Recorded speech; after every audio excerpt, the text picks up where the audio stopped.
Bismillahirrahmanirrahim. Assalamualaikum warahmatullahi wabarakatuh. Innal hamdalillah wassalatu wassalamu ala Rasulillah wa ala alihi wa sahbihi wa mawalah wala haula wala quwwata illa billah. Amma ba'd. Hadirin jemaah salat zuhur yang dimuliakan Allah, beberapa hari lagi kita akan memperingati Isra Mi'raj Nabi Muhammad sallallahu alaihi wasallam. Peristiwa Isra Mi'raj ini selalu mengingatkan kita tentang salat yang disyariatkan secara langsung dalam peristiwa tersebut. Hal ini menandakan betapa penting dan agungnya ibadah salat. Rasulullah Shallallahu Alaihi Wasallam di saat menjelang wafatnya dari atas pembaringan, beliau berwasiat kepada seluruh sahabat dan umatnya, as-shalah, as-shalah, jagalah salat, jagalah salat. Maka dengan demikian, salat adalah kewajiban yang agung yang tidak pantas untuk kita lalaikan. Mari sebentar kita simak bagaimana perhatian para sahabat dan para salafus soleh terhadap salat. Suatu ketika karena sibuk membersihkan kebun kurmanya, Amirul Mukminin Khalifah Umar bin Khattab terlambat 1 rakaat di dalam salat berjamaah. Kemudian saking kesal dan menyesalnya dengan keterlambatannya tersebut, beliau menjual kebun itu dan uangnya disedekahkan kepada umat Islam.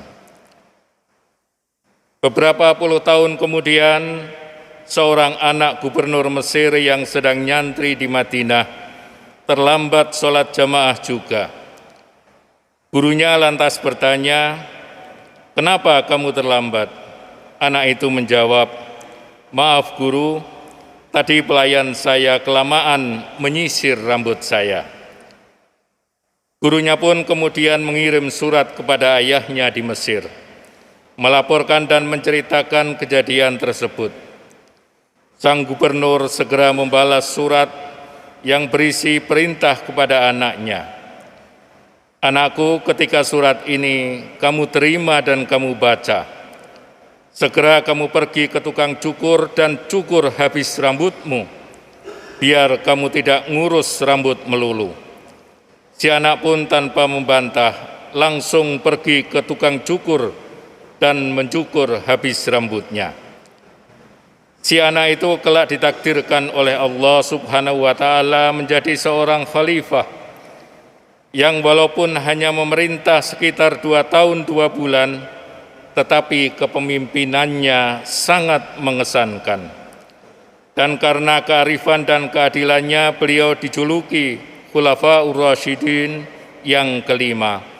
Beliau adalah Umar bin Abdul Aziz, cicit Amirul Mukminin Umar bin Khattab dari cucunya Laila binti Asim. Hadirin jemaah rahimakumullah,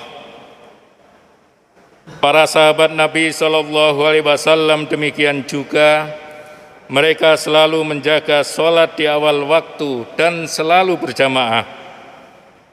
Sebagaimana dikisahkan, suatu ketika Abdullah bin Mas'ud pergi ke pasar, lalu terdengarlah suara adzan, dan ia melihat setiap orang meninggalkan barang dagangannya dan bergegas menuju masjid. Ia berkata, "Mereka inilah orang-orang yang difirmankan Allah Subhanahu wa Ta'ala, rijalul la tulhihim tijaratu wala bai'un an dzikrillah wa iqamis shalah wa ita'iz zakah." Laki-laki yang perniagaan dan jual beli tidak melalaikan mereka dari mengingat Allah, mendirikan sholat dan mengeluarkan zakat. Abdullah bin Abbas juga pernah berkata, "Demi Allah, mereka adalah para pedagang tetapi perdagangan mereka tidak melalaikan mereka dari mengingat Allah. Hadirin jamaah rahimakumullah, salat adalah salah satu rukun Islam yang terpenting. Ia adalah identitas keimanan setelah syahadat dan menjadi tolak ukur amal, yang itu berarti bahwa kualitas amal seseorang ditentukan oleh salatnya. Suatu ketika Abdullah bin Mas'ud pernah bertanya kepada Rasulullah Shallallahu Alaihi Wasallam, "Ya Rasulullah, ayyul amali ahabbu ilallah?" Wahai Rasulullah, pekerjaan apa yang paling dicintai oleh Allah?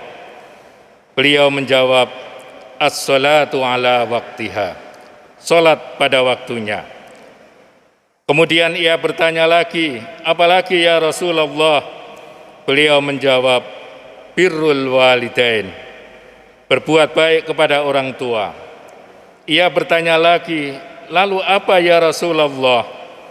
Beliau menjawab, al-jihadu fi sabilillah, jihad di jalan Allah. Hadirin jamaah rahimakumullah, hadis di atas diriwayatkan oleh banyak perawi, di antaranya adalah Imam Al-Bukhari, Imam Muslim, Tirmidzi, Nasai, Ahmad, Daruqutni, dan yang lainnya. Hadis ini cukup menarik selain karena perawinya yang sangat banyak. Kandungan hadis tersebut juga layak untuk dicermati. Mengapa sholat tepat waktu dapat menempati rating teratas dari sekian banyak amal yang dicintai oleh Allah?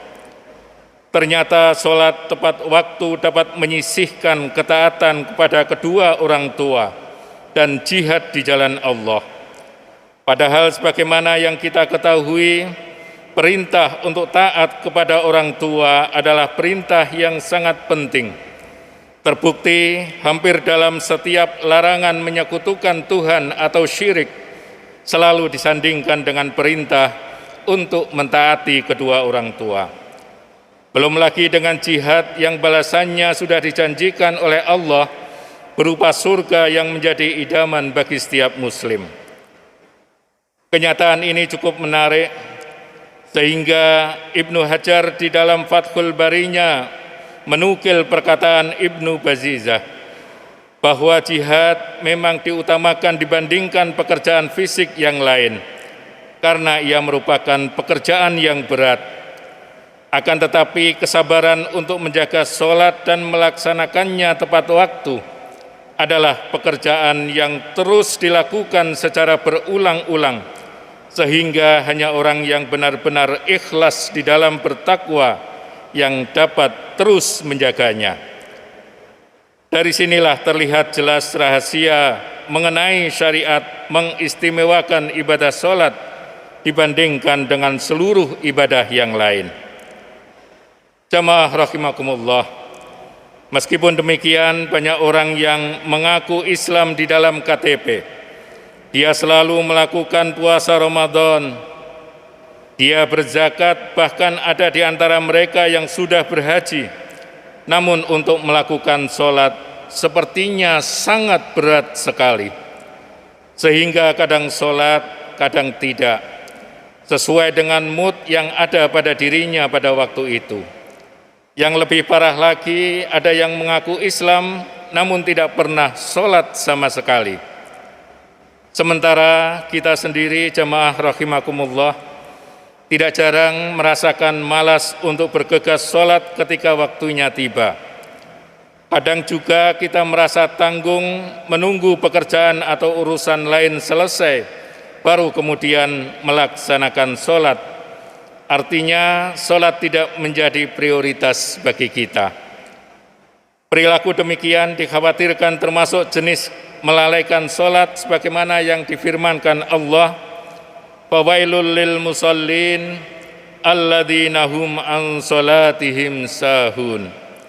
Maka celakalah bagi orang-orang yang sholat, yaitu orang-orang yang lalai dalam menjalankan sholatnya. Ibnu Katsir berkata, yang dimaksud dengan orang-orang yang lalai dari sholatnya adalah Yang pertama, orang yang selalu menunda sholat sehingga ia mengerjakannya pada akhir waktu. Yang kedua, orang yang tidak memperhatikan rukun dan syarat sholat sesuai dengan syariat. Dan yang ketiga, orang yang tidak khusyuk dan tidak merenungi makna bacaan sholat. Hadirin rahimakumullah, oleh karena itu, marilah mulai sekarang kita persembahkan kepada Allah sholat kita yang terbaik, yang khusyuk, yang dilakukan pada awal waktu dan secara berjamaah juga. Mudah-mudahan kita dijadikan orang-orang yang selalu menjaga sholat dan menjadi hamba yang on time dalam segala hal. Wal afu minkum billahi taufiq wal hidayah. Wassalamualaikum warahmatullahi wabarakatuh.